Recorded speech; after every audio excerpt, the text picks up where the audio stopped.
Okay, welcome back to the channel. So, two problems with the Walstad method and how to solve them. Watch this video and I'm not into it. So the two problems with the Walstad method are two fundamental misunderstandings with the Walstad method. And I come across this self-sustaining ecosystem video made by different people time and time again. And basically they're like, I put dirt in my tank, put water in it and let it run for a certain amount of time. So therefore it's a success. Now, if that's what you want to do with your tank, it's your fish tank, you do what you want, but don't start calling this the Walstad method because it blatantly isn't. And trying to fix the Walstad method when you don't understand it, quite rude in my opinion. So basically, the difference between these ideas and Walstad isn't about putting mud in a fish tank and seeing how long it'll run before it crashes, and then saying that that's a problem with the Walstad method when it's not. The Walstad method teaches you simple things. Now, putting dirt in is just a byproduct of the method. You could use Aquadama, you could use aquasoil, and the method still holds.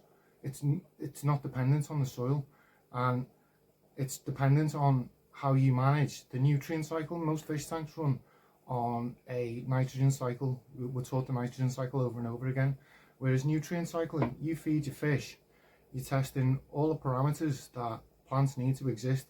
You're testing nitrogen, phosphate, potassium, GH, as in calcium, magnesium, and then you're testing your carbonate hardness, which is your bicarbs and your carbonates in your water. And then the soil contains the micronutrients, which are all in fish foods, and they break down over years.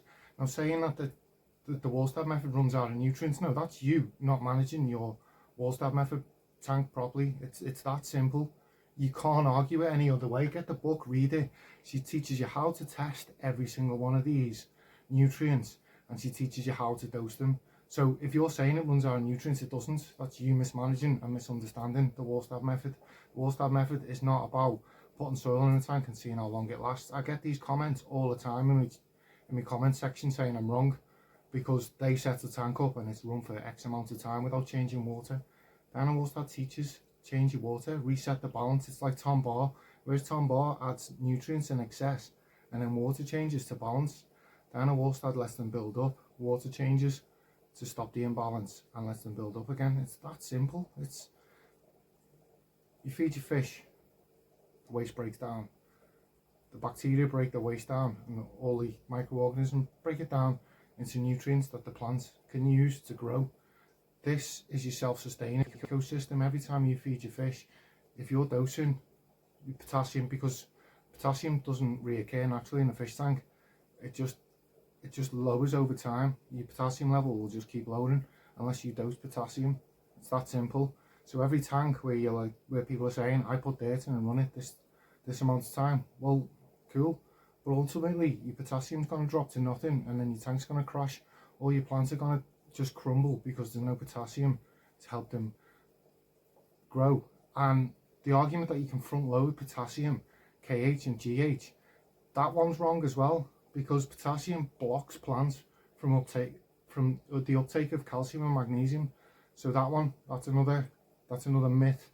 Like, they're all just myths.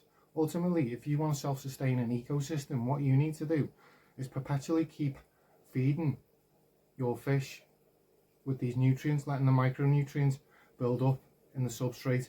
That's why she recommends using 2 to 4 mil substrate on top of a mild dirt, because you don't need the macronutrients in there. You don't need nitrogen, you don't need phosphorus, you don't need potassium, you don't need calcium, you don't need magnesium, because we're putting all them in a different way.